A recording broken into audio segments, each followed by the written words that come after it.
Helping people is what I'm all about. Just don't expect any good results. You got a steady back home? Because my exquisite derriere might make you say otherwise. Don't expect me to fight the power without creating a scene. Hello, and welcome to the Real Housewives of River Heights. My name is Jade Gregory, and you might know who I'm married to, the handsome David Gregory. You might know him from Shadow Ranch, and I'm here with my fellow housewives. Hello. Hello. Yes. Yes. Woo, All woo. right. If you want to go ahead and introduce yourselves, we'll start with you, Tina. Hi, I'm Tina Balducci. I'm from the household of Balducci. I'm basically like Tino, but I am more obnoxious, also pretentious, and I'm also more useless. So that's basically me. I'm so happy to be here. So happy to have you. And Nikki. Hello, everyone. I'm Nikki Falcone, the better half of Nico Falcone, who you might know as the activist from St. Louis. We're pretty much partners in crime, and I've helped him out a lot behind the scenes. Love it. And we also have a special guest here with us today, Miss Katie, if you'd like to introduce yourself. Yes. Hello, my name is Kate Folly. You may know my other half, Kit Folly. You may have recognized him from a certain castle in Ireland, also known as Castle Malloy. I also go as the Italian gamer Joe, by the way. But yeah, the way that Kit and I met, it was such a wonderful experience. He was at the wedding of Matt and Kyler, and it's just the craziest story. I was holding some food and I slipped and fell and hit my eye, and just right in the face, black and blue mark. And he was right there. He picked up all the food for me and everything, and we just locked eyes, and that's when I knew I would marry him. You locked your black eyes. Yes, Oh my it was God. just a perfect sight to see. So perfect. Aw, that's Tearing up a awesome. little bit. Did you try on 27 dresses? Oh, you know it, sis. All of the dresses. All right. And today we're going to be talking about the first game from Nancy Drew, which is Secrets Can Kill. And just a quick spoiler warning for everyone, and not safe for work. There will be profanity. There will be all that kind of stuff that's not for small ears to hear. So here's your warning. And we also will be spoiling the games as well. We will be covering both the original and the remastered version. And just a quick little introduction of the game. It is created by the developers Her Interactive. The original game was made in 1998, and it was a 3D animated adventure, but with 2D characters. And it's the only game to have a junior, senior, and master detective modes. And the remaster was released in 2010. Yes, and if you are looking for a podcast that is family friendly, the kindergarten is that way. Just saying. Oh, All right, so for the plot of the game, Nancy Drew takes off a semester of school to visit her Aunt Eloise in Florida. A student named Jake Rogers is murdered at the local high school, where Eloise works as a librarian. Eloise asks Nancy to investigate, so Nancy goes undercover as a new student and attempts to solve the mystery. Throughout the game, Nancy discovers things about Jake Rogers that he does that shows him as not that nice of a character or a person. Okay, so I have thoughts about the Secrets Can Kill games, and it can all be boiled down to one word: boring. agreed. Big Yes. agree. I'd have to agree. Yes, so I know some people who are gonna say, well, the Secrets Can Kill original is a classic. is iconic, which, by the way, I will give some points to the Secrets Can Kill original. Nancy can handle a gun. Well, we don't Yes. exactly see her holding the gun, but we know that she is. And she looks fantastic doing it. Like, pointing that gun at the villain is just like chef's kiss. So I will give points to Secrets Can Kill Origin for this. However, does the games, even the remastered, does too many things that are unforgivable, in my opinion. So let's start off from the beginning. So we are starting off with the letter, which is written by Aunt Eloise, who was asking her to be undercover, which, by the way, this game should have been the reason why Nancy shouldn't have come back to Waverly Academy as an undercover student. She sucks at being undercover, just saying. Yes, that is true. Yes, and we are starting off in Aunt Eloise's house, which looks like the most grandma-looking house in the whole entire franchise. I mean, Yes, it does. and her password is All Wise Elder, so I am questioning Aunt Eloise's age. But if she is more than 60, I will forgive her. I see where she's coming from. Don't forget she's a librarian. Oh, Yes. yes. Not She's to a stereotype librarian. librarians, but they stereotype her in this. So we are starting out with the most grandma looking house, and we have these whole bunch of letters and Greek letters, which, by the way, as a Canadian, I can't. What is Greek letters? Really? I'm like, can't.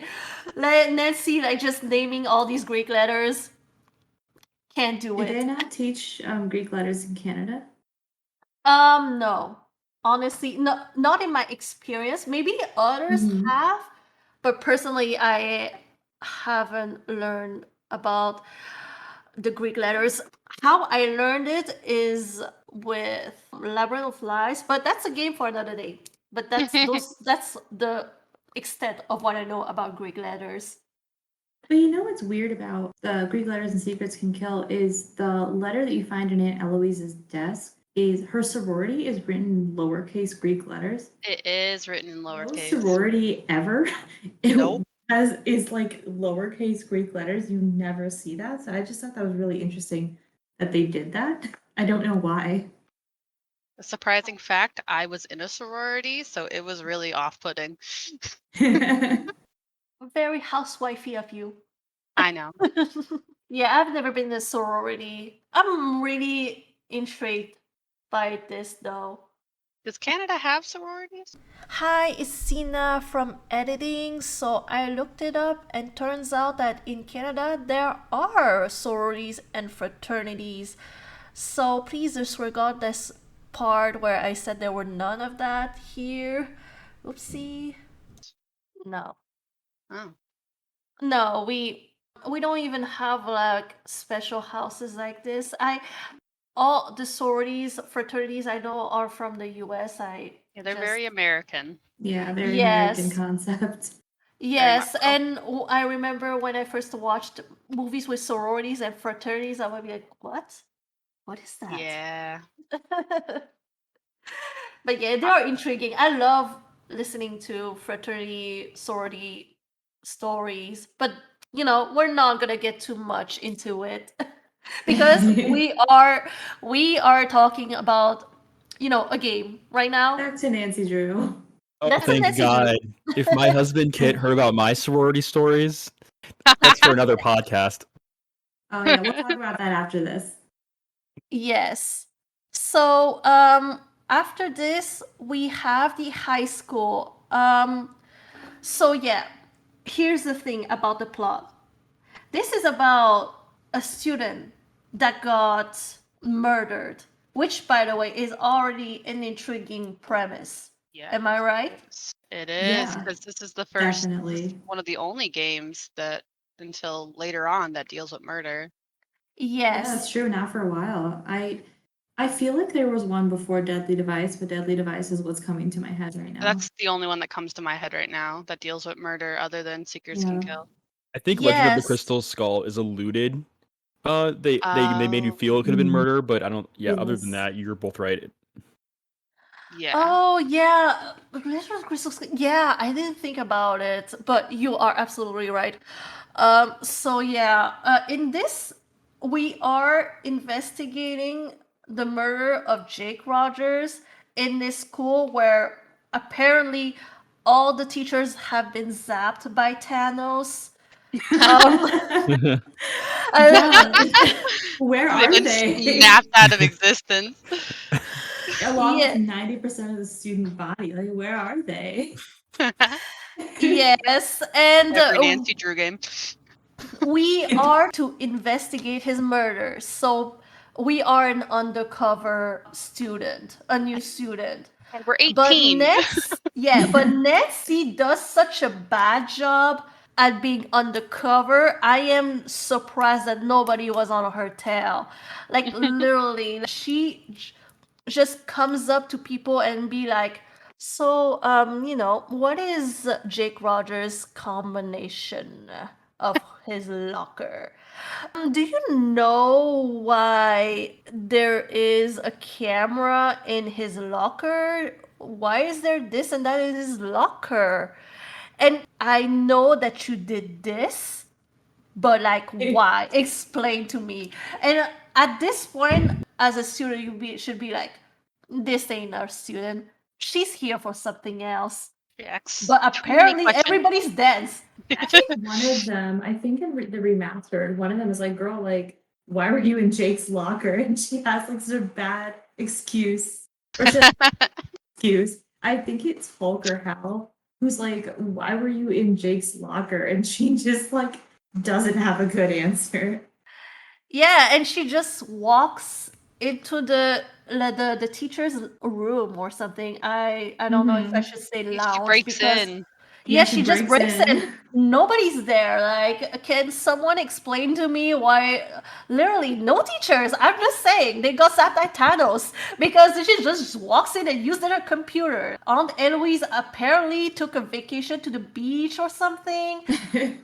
I can't tell, but she just walks in, gets all of her information from the files and the computers. She just wanders around and has the whole school is her playground, basically. And we are gonna now mention the thing that annoyed me about both of them, by the way, because the remaster didn't do any better, in my opinion. So, in the Secret Kid Kill original, the culprit is some random drug dealer that we only meet until the end. We don't even meet that person. Yeah, we ever actually see him. I guess you could argue that Daryl is kind of the culprit, but he isn't really. So, yeah, I get frustrated when Nancy Drew games have culprits that we don't talk to or meet until the end. Yeah, and it was such a shame because you come in and you feel like it's one of them, but no, it was some random guy. And I feel like her interactive didn't want to make a student a culprit, like of murder, which is cowardly, by the way. Like, Yeah, I mean- make a student a murderer. Like, they had the chance with Secrets Can Kill remastered. But no, they Yes. got this Napoleon Dynamite looking ass uncle. I will mention real quick that this is based off of the book loosely. Oh, Yes. I see. Yeah, I didn't read the book, but I am clocking this. Like, no, ma'am, no. Make this a student or all the students. You know what? What would have been better than to have all four of them just conspiring to kill Jake? Murder on the Orient Express style. Yes, like I would have, I would respect them. Yes, they murdered someone, but I would have respected them. I'd be like, work it, yes. Do what you have to do. But no, they just brought in this guy and he's like, we could see from a mile away that he's the culprit. We could see it from the moment they mentioned him. So yeah, they remastered the game, and it was they added some stuff, they added some puzzles. It wasn't all like I think they elongated it, but they didn't do what they needed to do. They didn't make the game good. They just replaced a culprit with another culprit. But this one around, we met him from the beginning. It was just obvious it was him. Yes, in the book, it was Mitch Dillon, who was the school's boiler service man, who was also a drug dealer or a drug runner. See, why didn't we ever meet Mitch then in the game? In They bring him up, but right, in both versions, he owns an HVAC company, and we never actually see him. He gives us that one threatening phone call. Which is hilarious, by the way. Yeah, It yeah, wild. And then you can argue with him because Nancy has caller ID. Yes, which by the way, we need to get into the characters one by one. Yes. yes. So let's start with Jake Rogers. Jake Rogers. So They could have done more with him. Yeah, Jake Rogers as a character was pretty much just a blackmailer, and he was videotaping people. Like in my he could have been like have you guys did you ever watch Pretty Little Liars back in the day? A little bit. Like he could have been like the Alison De Laurentiis, you know what I mean? He could have been this really polarizing figure in the story, but he's kind of not. He wasn't like Allison much, but he was still the most interesting character of both games, even though he wasn't Allison for real. I wish he was. That's the point. Yes, he was still the most interesting character, like if we're looking at it. But I'll just say this, like it was still a missed opportunity because, like, to be honest, usually people if someone dies, people in general find a way to say something nice about the person who was deceased. Him, no. In both games, they were talking trash about the dead. They were not caring. They were like, he's a piece of shit. He is garbage. Like, there is nothing redeeming about him. He's a lost soul. Goodbye. Bye forever. So it was really interesting. Like, as us, we were like, oh my gosh, like, I've been tricked by this man. Like, has he done to make every single one of them be like, yes, he's dead. Good riddance. And not even that, it's like the characters go out of their way to talk shit about Jake. Like, I remember a scene in the original where you're talking to Hulk and Jake is not mentioned in this conversation at all. And he goes out of his way to be like, oh yeah, Jake was a fucking loser. Like, I hated that guy. And all the characters do this. So I found that super interesting where people and this is the morning after Jake's body is found, right? When this game takes place. This is like literally the day after. And these people are going out of their way to talk shit about this dude who just died. Like, how like disliked was this guy that they can't even say one nice thing about him? Yeah, and I think from a design standpoint, the only thing I could think of is that they were purposely trying to make these characters suspicious. They like you were saying, because why else? I mean, why else? To be honest, I feel like the person that would be saying the nicest things would probably be the most suspicious in this scenario. But yeah, absolutely. Another point that I wanted to bring up too that was, I don't know if any of you've ever watched 13 Reasons Why on Netflix. Yes. I would have loved it if this was 98. So think back to 1998, like cassettes were still a thing, like recording was still a thing. Like imagine if we got the opportunity, if Jake left behind like some kind of diary or some kind of like audio where we could have maybe heard more of his own dialogue. It's not until the very end of the game that we really hear more of Jake's perspective on things, besides the clues he leaves throughout the school for everybody, for Nancy to find. But it would have been great if some of those clues maybe perhaps led to audio diaries or some kind of experience where we're hearing all these horrible things from Daryl, Connie, Hal, and so on and so forth, but maybe then hearing like a different side from Jake. And unfortunately, that just wasn't translated in the best way possible. Yes, it was in the original. I can forgive them, but in the Secret Kid Kill remastered, it was an opportunity to flesh out Jake. You know, Mhm. present another side, like you said. They didn't do it, but they added just a bit, but it wasn't really it. They didn't do what they needed to do. Yeah, So absolutely. yeah. All right. So I was going to talk about Hal Tanaka first, and go into a little bit about who he is. He's a foreign exchange student from Japan. He's very focused on getting a scholarship so he can go to college and become a doctor. He's always seen studying, and he's very intellectual. And Jake Rogers blackmails him into doing his homework because he caught Hal plagiarizing an English essay from a school library book. So he threatens Hal to do his homework for the remainder of the semester. And that's what makes Hal a little suspicious. How do we feel about Hal? Okay, so as someone of Asian descent, I am not surprised about how Hal was portrayed. Mhm. Agreed. Because yeah, like it's 1998, and the remastered. I mean, the remaster is a remastered. They are not gonna change it for real, but he is basically a stereotype of the model Agreed. minority. It's been addressed before. I don't know how it was in the book, but yeah, that's basically it. He's the very much the stereotype of a model minority. He's here. He wants to adapt to American culture. Everything depends on him. He needs the scholarship.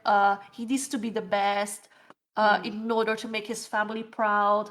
And he feels that he needs to perform, and it is still a stereotype. So I am not surprised. Does it excuse it? No. But I still know why this happened, considering it was made in 98. Also, I want to point out that Hal is not his real name. Tanaka is his real last name, but Hal isn't. It's a nickname that he gave himself. Well, it depends on the game.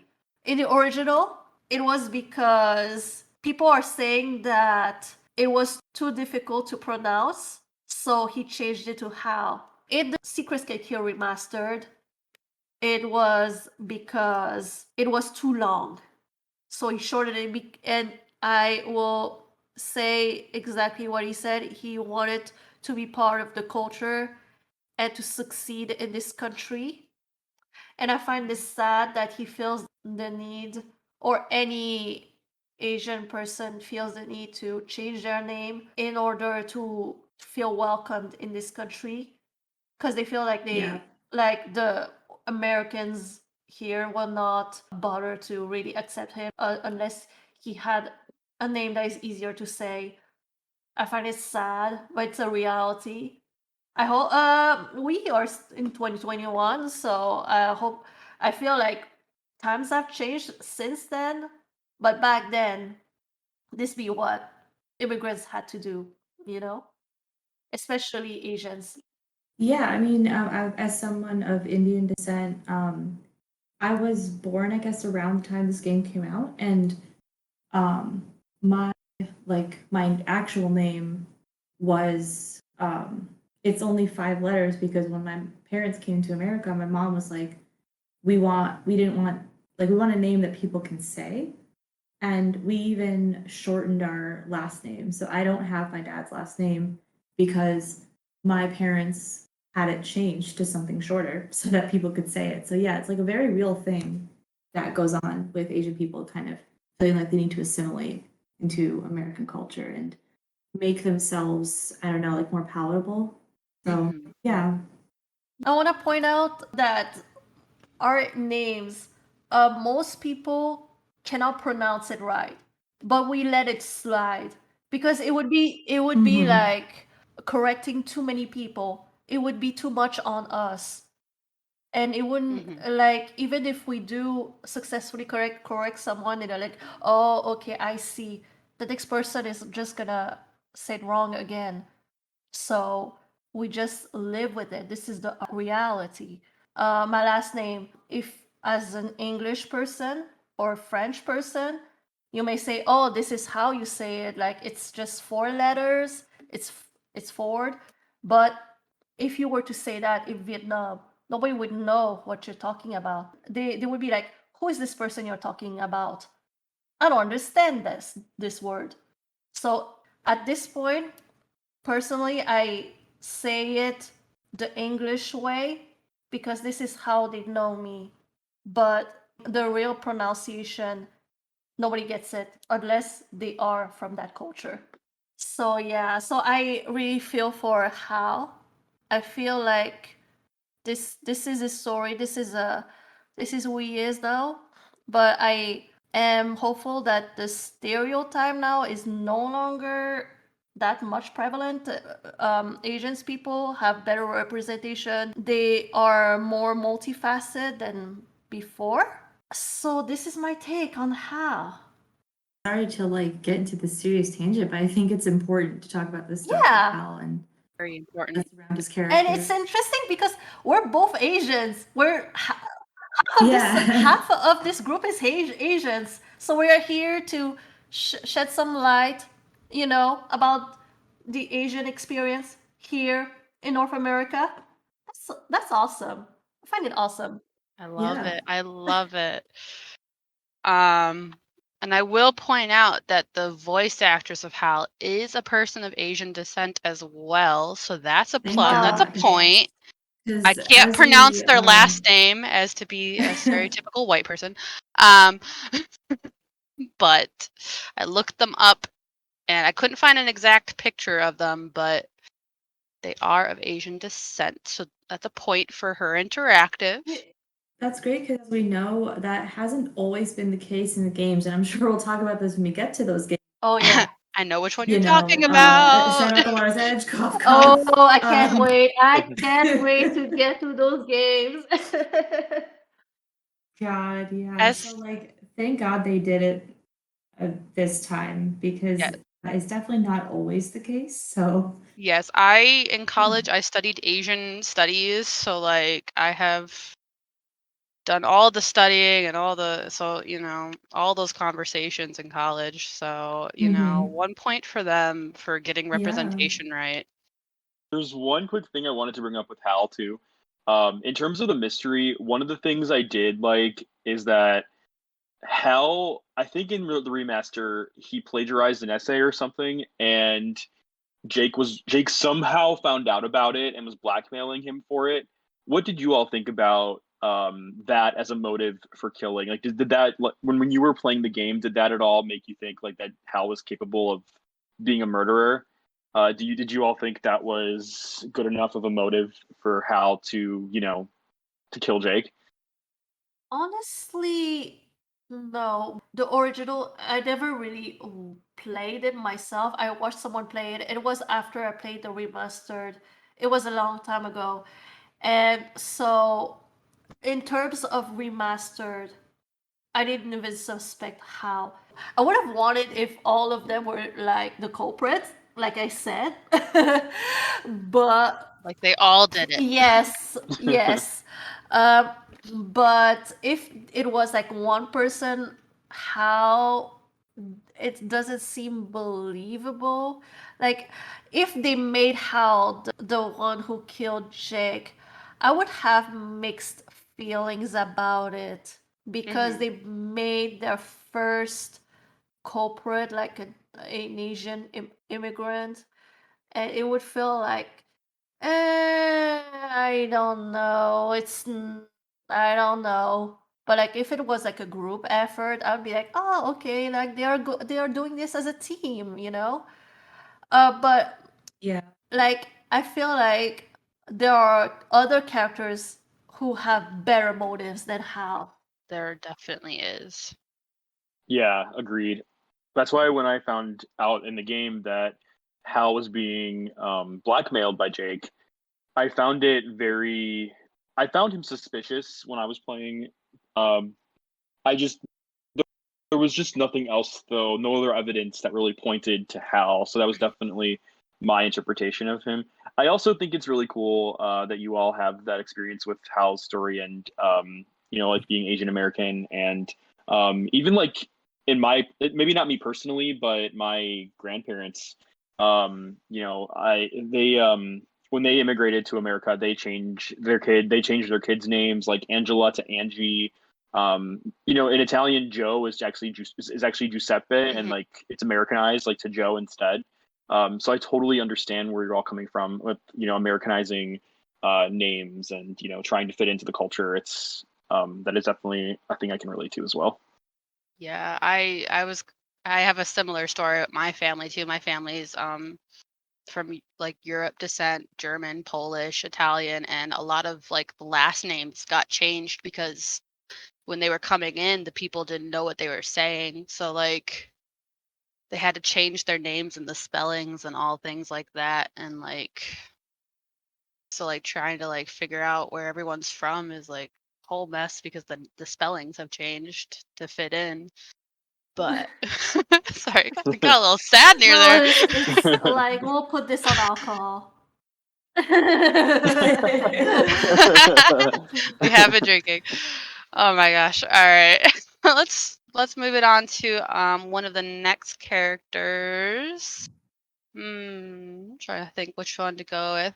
We'll go with Connie Watson. She's next on my list. All right. Let's do our only female character. Connie Watson is very interesting. Go ahead. Go ahead. No, you're right. She's very interesting. She's very, that strong girl with an attitude kind of person. She does judo, which is cool, but she is struggling to get enough money for college tuition. So her secret is that she joins a men's tournament and ends up winning because the prize money is better in the men's than the women's, which makes sense for the time period. And Jake caught her on camera removing her mask. She competed wearing a mask so no one would know she was a woman. And so he forced her to date him. How do we feel about that? Who would like to go first? Does anyone remember the fake name that she chose for in the original one? She goes by Nineco, which is an anagram for Connie. Yeah. Don't like that. In my opinion, she really doesn't go to that much effort to hide her identity. I mean, I don't remember how it is in the original, but in the remaster, Jake's videotape shows that she's like taking her mask off in front of her locker. And it's like she didn't really try all that hard. So I'm like, No, not at all. bad for her. In the original one, she took it in her car, took it out the mask in the car, and she had the trophy. She made a better effort in the original one. That's a little better. But I want yeah. to point out that in the original one, she competed in the men's division because the men's pole prize money was bigger than the female one. Yes. And this is why she competed there. She needed the money to go to college. And, we just have to stand. Mm-hmm. That's true. Especially since college still was male oriented. Yeah, So. in the remastered one, they just didn't have a women's division. At the end, they were like, they were so impressed by her, they were like, oh, we're gonna create a judo female division. I don't what? Yeah, they made that change, but like, you're not making it better. You're making it worse. You're portraying the school as worse because it's worse to have no women division than to have a women division, but like with a small prize money. Like her attractive, hello. Well, you have to remember it's based off of a book from the 80s, so Yeah. not that that's any exception. The fact that the original game was made in 1998 doesn't help either because not much had changed from I 86. said, okay, I didn't read the book, but the remastered like didn't have to follow that. If it's like that, they didn't have to follow that. They should have been like fuck this. I don't know how they could have done it, but if they kept the prize money like a smaller one, I'd be like, okay, they kept it that like that, but they didn't have to make it worse. Because it doesn't Yeah. make sense for a high school to have a men's division for a sport but not have the women's division. What is that? What kind of high school is that? Unless I'm speaking wrong and there are schools like that that have only men's division and no women's division. I just never heard of it. But also I'm a Canadian, forgive me. There are sports like that in high schools. Like, for Mhm. example, my high school had a football team that was all male, but we didn't have a girls' football team. Oh, I Mhm. see. So it could be possible, there could be sports where there are not female divisions, or similarly, like we had a girls' volleyball team, but there's no male volleyball team. So it's definitely a thing that happens. Oh, I see. Okay, okay. Then never mind. Never mind. But the fact that in the original one, the male one had the bigger pro prize, it's a bullshit. Like, Oh yeah, for sure.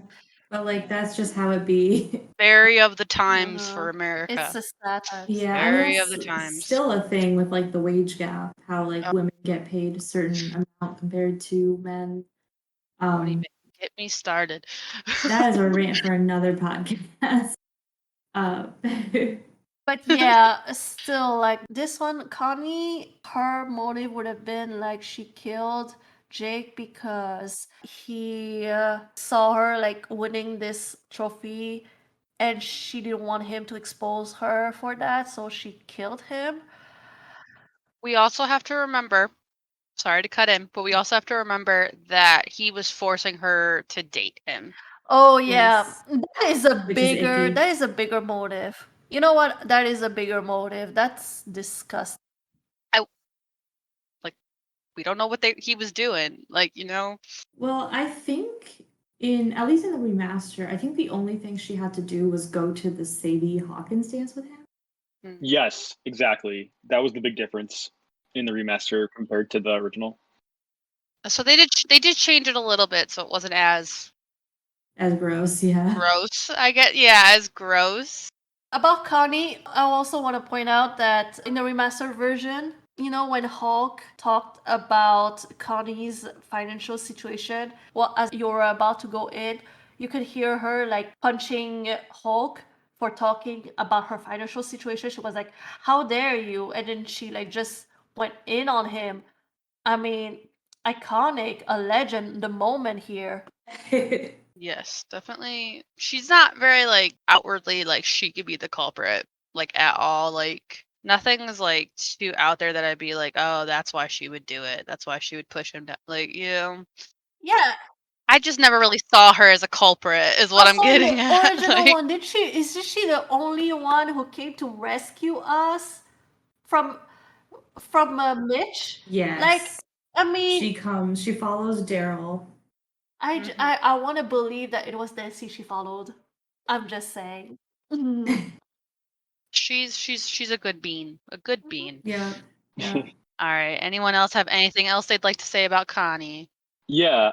One thing that I also, going back to her motive, she was the student hall monitor, and I feel like she had a reputation to upkeep. So the only other motive I could think of that could maybe push her, besides the blackmailing and going to the dance, could also be that Jake was a morally reprehensible guy. I mean, people would look at him and assume he was bad news. So imagine Connie walking with Jake or something in the hallway, Mhm. or well, in the hallway of non-existent students. But Connie had nothing to worry about. No, yeah, I think that could have also made her worried. How people would perceive her. Perhaps people definitely have concerns about stuff like that. Yeah, she's very about her appearance, I would say. Yeah, Another totally. thing that could have happened is that they were on top of the stairs and he was about to do something really gross towards her. So she pushed him and he fell. That could have happened. In that case, Oh yeah. I would be like, I haven't solved the case. What are you talking about? That's a good point. Jake was pushed down the stairs, and the only person capable of something like that, at least to that extent, is Connie. She's she can defend herself, as we all know. So it definitely made her suspicious as well. Because I mean, yeah, someone can push someone down the stairs, but Connie seems like the most capable with her. Was it judo? She's the most Yeah, judo. capable with her judo experience to potentially fatally kill someone. So it was very suspicious. But yeah, like you were all saying, is it suspicious enough? And I agree. I definitely, going back to even like Hal again, both of these motives just didn't seem like enough to like really push someone to kill Jake. All right. So leading into the fact that we said that Connie is the strongest one of them, we're forgetting about Hector, aka Hulk Sanchez, who is your stereotypical jock who loves to play college football and then go on to play for the Miami Dolphins. However, Hulk needs an athletic scholarship to reach that dream. And when we meet him, he has an injury from playing football. So, in order to keep playing and impress college scouts, he decides to break into a local pharmaceutical plant to steal some steroids. Jake catches him doing it, films him leaving the plant, and uses him to be his lackey. Not entirely sure what it means by lackey. But Hulk is another one of our little culprits over here, potentially. I have no thoughts about Hulk except for the fact that he gives me misogynistic vibes. 100%. Yeah. 100%. Yes, from the moment he said, "I'm not into pushy girls," I'm like, okay, yeah, go to hell then. Yeah, Hulk's not really a favorite. He's kind of Yeah. annoying. There's not a lot to say about him except for Not much. he's just a jock. Mhm. Like, I don't know. There's not really much to him other than that. He's loud and broy. I don't know.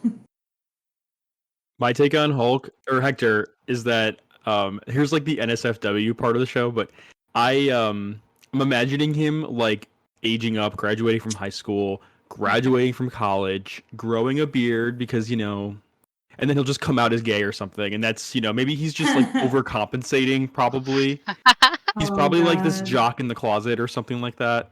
Oh, gosh. Yeah. I can see that.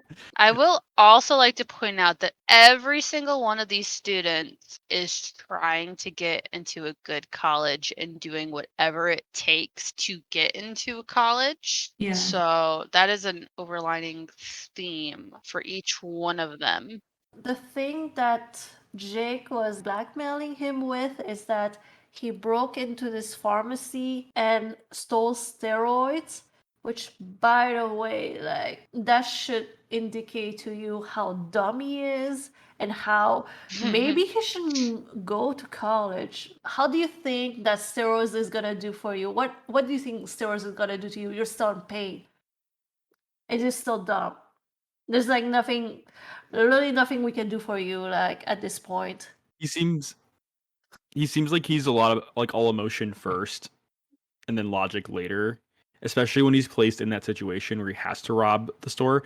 You're right. He definitely I think I mean even the choice to take the steroids in general, like it's definitely you can definitely tell there's a lot going on there with his character. Definitely a lot of insecurity, definitely a lot of pressure on him to succeed. Yeah. Potentially it gives him the biggest motive. I mean, to kill Jake. I mean, he's the only character that basically became a criminal after being blackmailed by Jake, right? Yeah, he was a criminal before. He Well, the has the steroids, right? Yeah. Yeah, he has the full likelihood of going to jail if Jake releases the information because he catches him stealing. Oh, I missed. Okay, you're right. You're right. He stole the stuff, and then Jake blackmailed him for stealing. That's true. Yes. That's true. So yeah, he has the most to lose as a suspect. Yes, because Um, think about it. Except for football, what is he gonna do? Like work at McDonald's or some shit?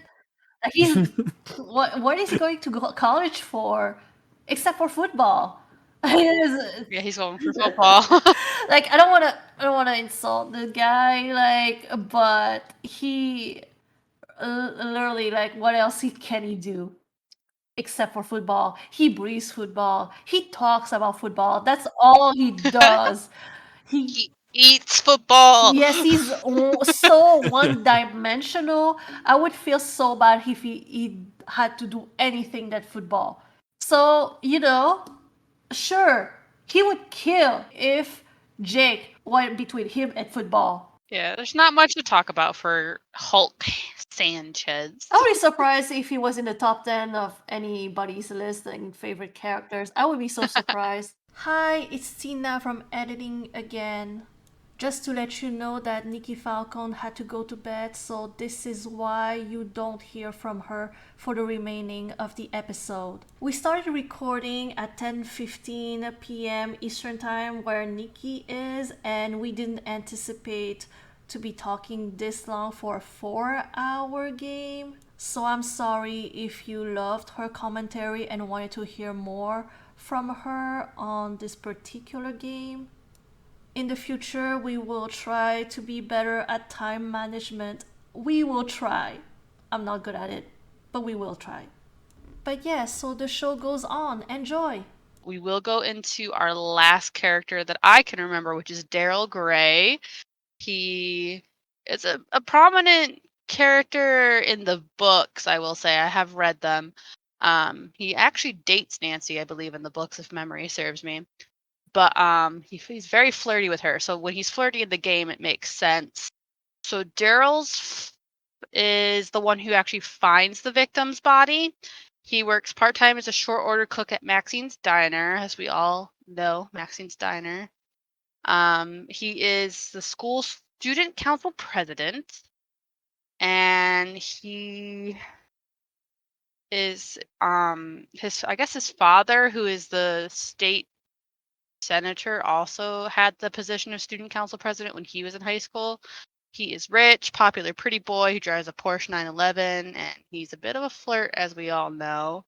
His father actually went bankrupt after some poor business deals, and Daryl got involved in drug smuggling deal with Mitch Dillon, who he gets caught by Jake doing the transaction, which then that's what he uses to make his blackmail on Daryl.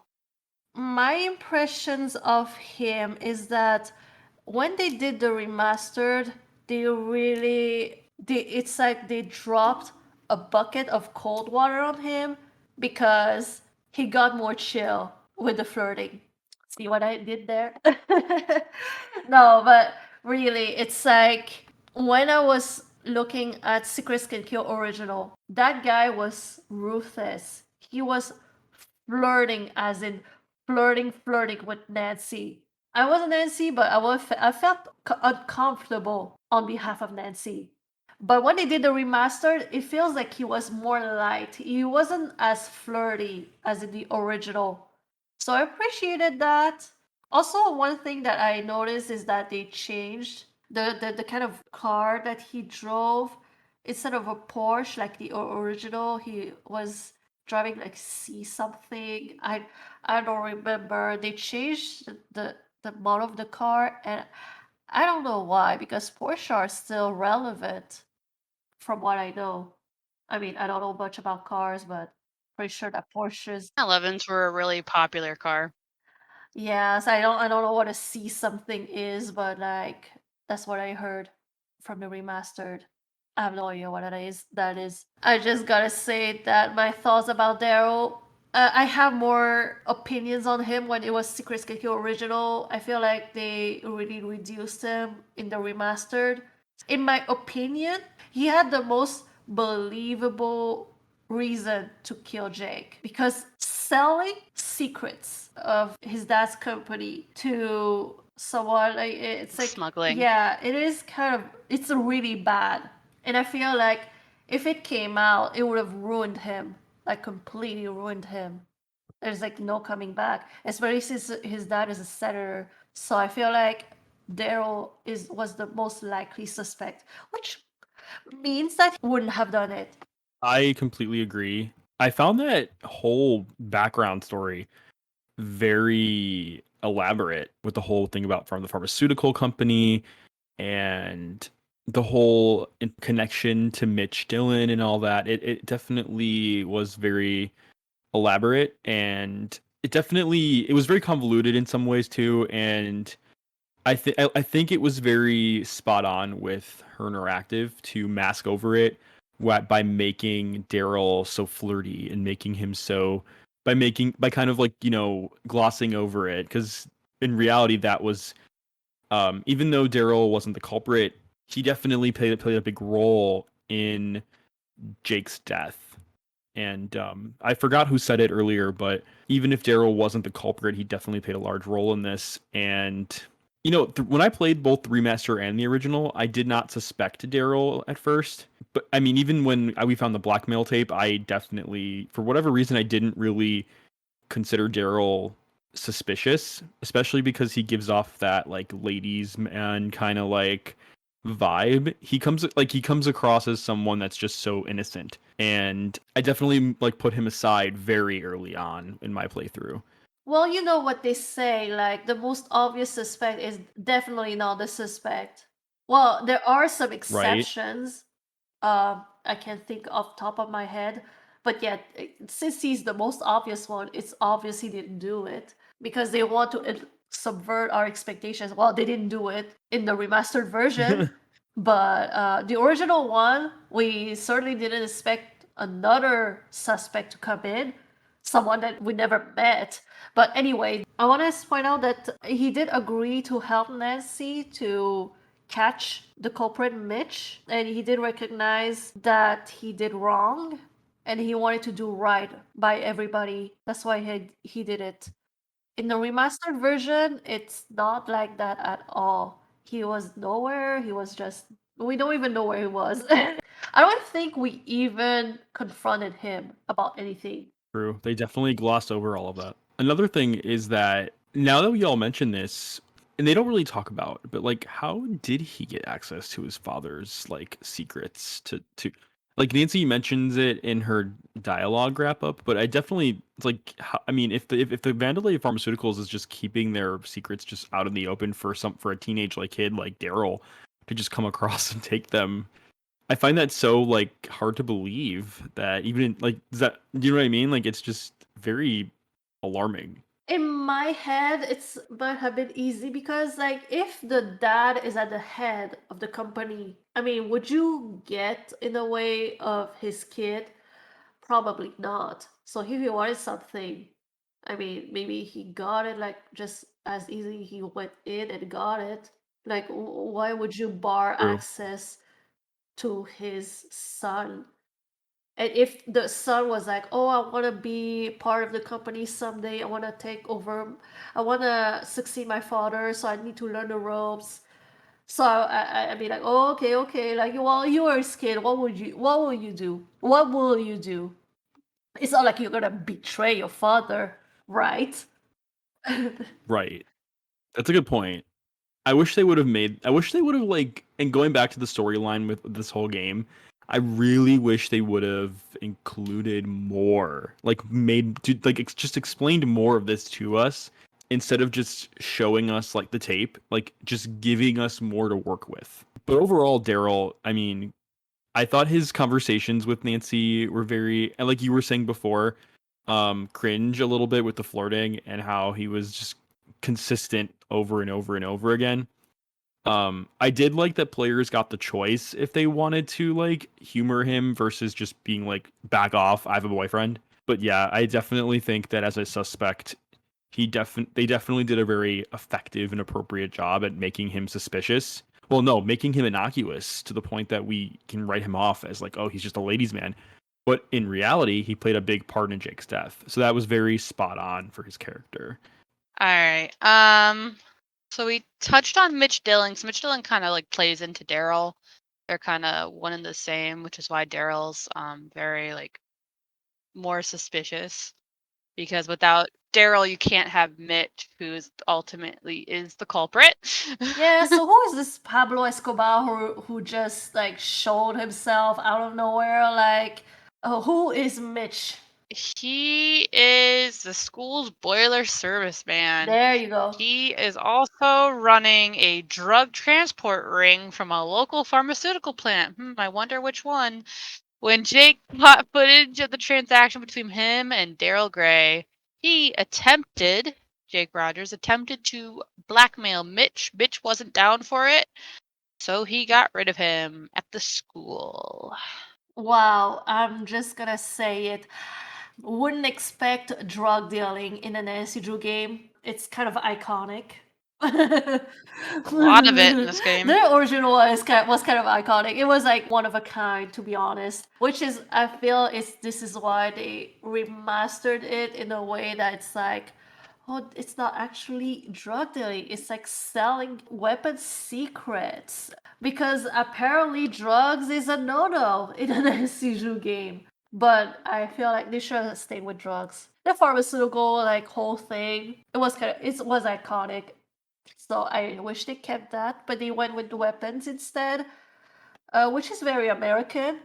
I'll give them that. I am so displeased with the character of Mitch Dillon. Like, even if it was like part of the book, I wish they had changed that as like one of the students at least who did it, or a bunch of students, or like some freaky accident. Because what Nancy Drew game would allow like to be like, oh, actually the murderer is someone you never met. It's like, how are we supposed to guess that exactly? And in the remastered one, it doesn't make any sense. Because here's the deal. In the remastered version, it's Napoleon Dynamite looking guy. He hired the Nancy to snoop around to find this thing.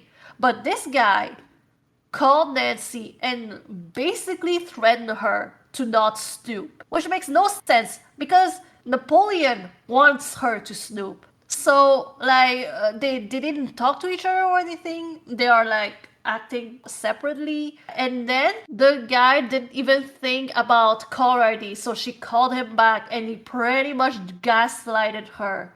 If she had recorded the conversation, he would have so been in jail. A case over. It's all done. But she didn't.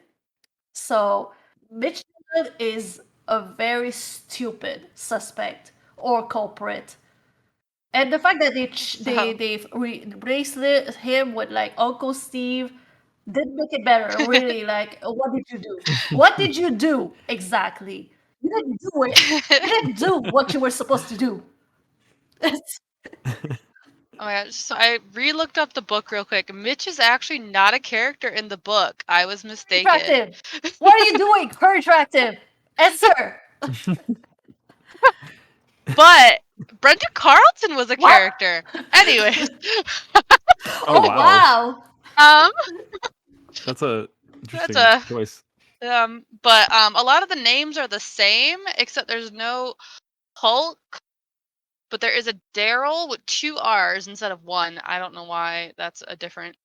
Connie and Hal are all in it, and instead of it being Jake Rogers, it's Jake Webb. I wish I could read the books before coming in here, but I'm too lazy for this. It's not just a murder; it's also a series of robberies. Oh wow! So they really changed a lot for Secrets Can Kill the game. I don't know why I thought I saw Mitch's name the first time I looked at the character list, but no, he's not even in a character in the book. So useless. Oh my gosh, it's the alcohol. Tina, you made such a great point though about that whole scenario where Nancy gets the threatening call, because couldn't she have gone to the police and been like, "Hey, I got a really threatening call from this person"?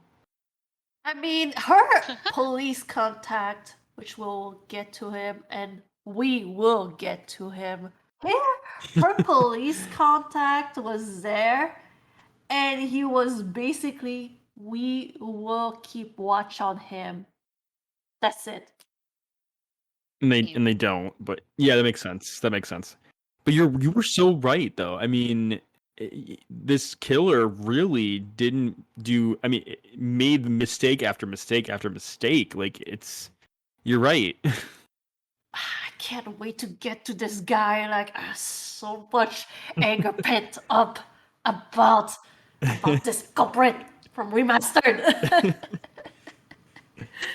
Talking about Detective Beach. Oh yes, please do.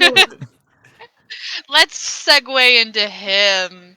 Yeah. He is a detective, obviously, that Nancy is working with, and he is only in the remastered, and he sits in the local diner, and his alias is Nancy's Uncle Steve, and that is all that is written for him as a character description.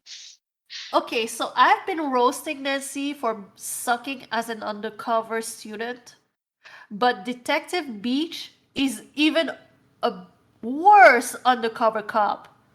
Like, he managed to beat Nancy at sucking at being undercover. Cause like, Yeah. from how he was like obsessing over that journal, you would think that his news weren't there. He didn't want his news to be leaked.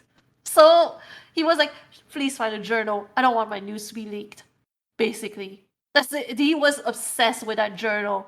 And if you didn't guess that he was a culprit, then I mean, I don't know what to tell you.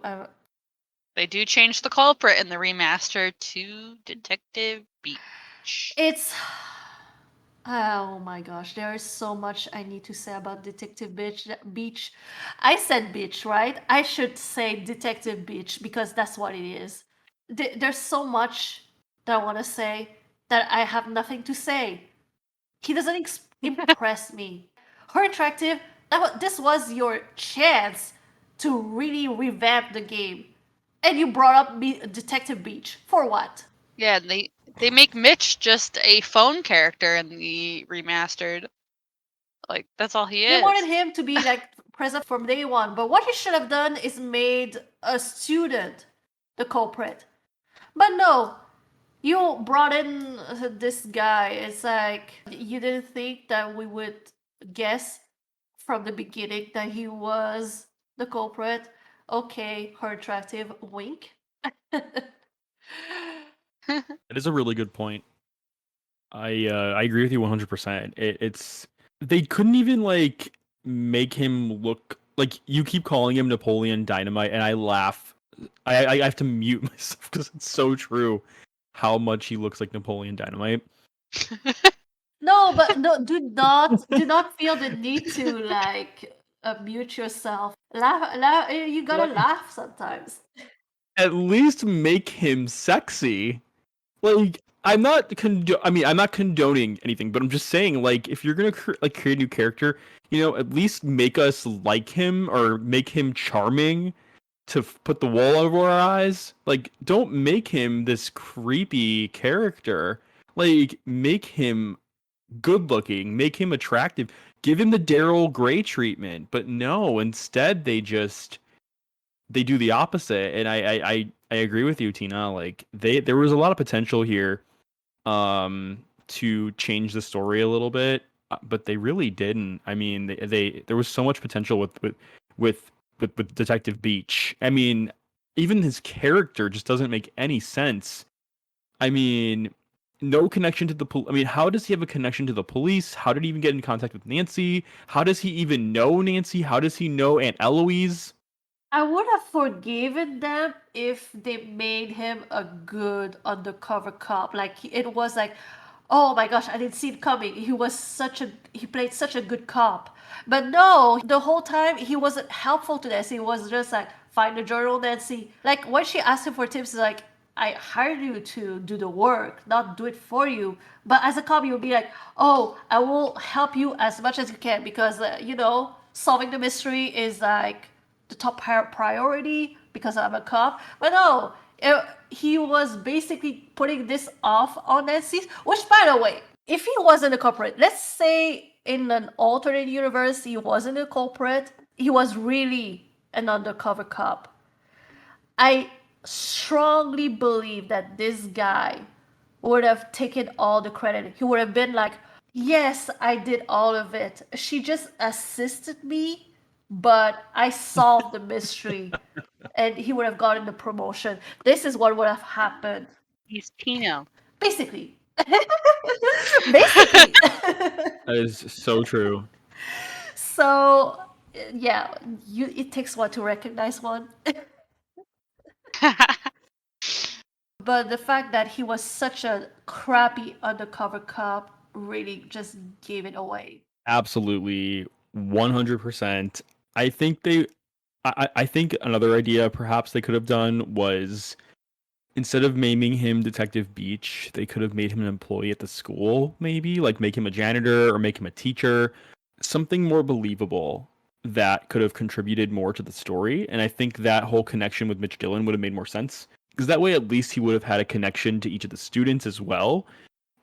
He could have been well liked. That would have made the mystery even more intriguing to have like Nancy ask students like, "Hey, what do you think of Mr. Beach or whatever?" Um, and then they could have all liked him or something, and that would have made the ending even more surprising. Well, I'm using air quotes here, surprising. When he betrays Nancy and the whole cast, but yeah, I definitely think they could. There was more they could have done here. I think they could have made him sexy instead of the Napoleon Dynamite treatment. Um, I think they could have made him a teacher instead of an undercover detective, and I think they could have. There's just so much more they could have done. I mean, you know what her active should have done? They should have brought Tino Balducci back and made him like included as well too. Not even a culprit. Just have Tino at the diner. Oh my gosh, that would have been amazing. I would have screamed. I would have screamed. Have him ordering some burgers. Just sit with Nancy in the booth, having He'd some just be dinner eating with the whole Tino. time. He would just Exactly. eat the whole He time. would have asked Nancy to ask every suspect, which planet do you identify with? Do you hate What side of the paprika? bed they sleep on? Do you hate paprika? That would have been so much fun. Oh my gosh, that is such a good point. Like, have at least one teacher. Have Aunt Eloise. Have her as a suspect. Okay, I'm just going off. Like, That would have worked too. In the off, or at least in the office, doing her job, or in the library or something. She was nowhere to be found. all the teachers are partying in Florida in this COVID time. Just going to the beach and just partying. I am imagining this now, and now we're gonna go back to the subject. I can't think of any other characters other than Ned is on the phone, but he's kind of just there Ned is to give her he advice. said something like something about key to his heart or something cliche, he also pretended to be like undercover. He had did this accent, just Ned being Ned. What else can we expect from him except being cringe? Also in Yeah. Secret Sketchy Original, like you can like call a bunch of characters. Most of them talk like as if they were on shrooms. Especially Bess, she looks like she was out there. She was on drugs or something. I mean, like if you are like go off, girl. Like I support you. But if you ask her for a tip, she would just say like, this is such a puzzling situation," and then she would hang up. It's Secret Sketchy Original. Everybody Uh-huh. hangs up like out of nowhere. Like Nancy doesn't even have time to say goodbye. Drink every time they hang up on you. Yeah, they hang up on you. In Secret Sketchy Remastered, Amazing. they are more polite. They say goodbye to each other. But like I know in Secret Sketchy Original, Bess, she is definitely on drugs. She has been smoking. Also, I have a theory that you can call Aunt Eloise, by the way, because you find a card in her dresser with a phone number. You can call it, and there's Aunt Eloise like being confused about how any of this works. I have a strong suspicion it's the same voice that does Prudence Rutherford. I cannot be sure, but they sound the same. I'll have to look that up later. Yeah, same here. That's very interesting. You brought up a really good point, Tina, as far as like Ned goes. Another idea they could have done, I mean, if it's the 80th anniversary or what is it? Isn't it? Wasn't it like the 80th anniversary or something It like was an that? anniversary of something. It was or It, wasn't? Yeah, it wasn't it? It was an was, anniversary. I think, a Nancy Drew They anniversary. could have brought up back. They could have brought Ned in as a character. I mean, from a phone friend to an actual character. Um, I mean, would it have been some drama between Daryl and Ned? Yeah. I understand the reason why they never brought in Ned as an actual physical character because I feel like it's for the same reason they shouldn't have brought in Sunny Jude. And some people will disagree with this, but when you build someone in your mind so much and they don't follow your expectations, then it's ruined. So this is why they never brought up Ned because everybody in their mind they imagine him some way. So I can see why they never did. But if they did, there was a way to do it well. But I'm not sure. Not after Sunny June, which we will talk about later. Wasn't really in the book because Nancy kind of dates Daryl a little bit in the book, so that could be why in the game they didn't Bring in Ned. really bring in Yeah. Ned. I also will point out it was the 80th anniversary of Nancy Drew books. That's what the what it edition was. was. Yes. Cool. Which we'll be getting the 100th in 10 years Wow, that's really cool. because we're on the 90th. Also, I haven't read the books, but I heard that in the campus books, she wasn't like locked to Ned. She was like sleeping with several people, dating several people, and all of that. I mean, go off, girl. Frank- I love it for you. In a lot of the books, she's dating Frank. Ah. So, Really? Uh-huh. Wow. She and Frank date in a couple iterations of the books. Shocking. That's why in the spoiler to the future games, there's hints of Frank liking Nancy. And that's why in the most recent game in an outtake, there's I've always loved from Frank. Wow. I don't know much about the books. I don't know much about books, but I heard about that. Love it. I love to read, so I'll be your book nerd. Nice. Awesome. Awesome. You have reached the end of part 1. If you are interested in listening to part 2, it will be uploaded next week. Thank you so much for everybody who listened to this podcast so far. If you haven't already, you can follow us on Twitter at RHO River Heights or on Instagram at Real Housewives of River Heights. See you in part 2.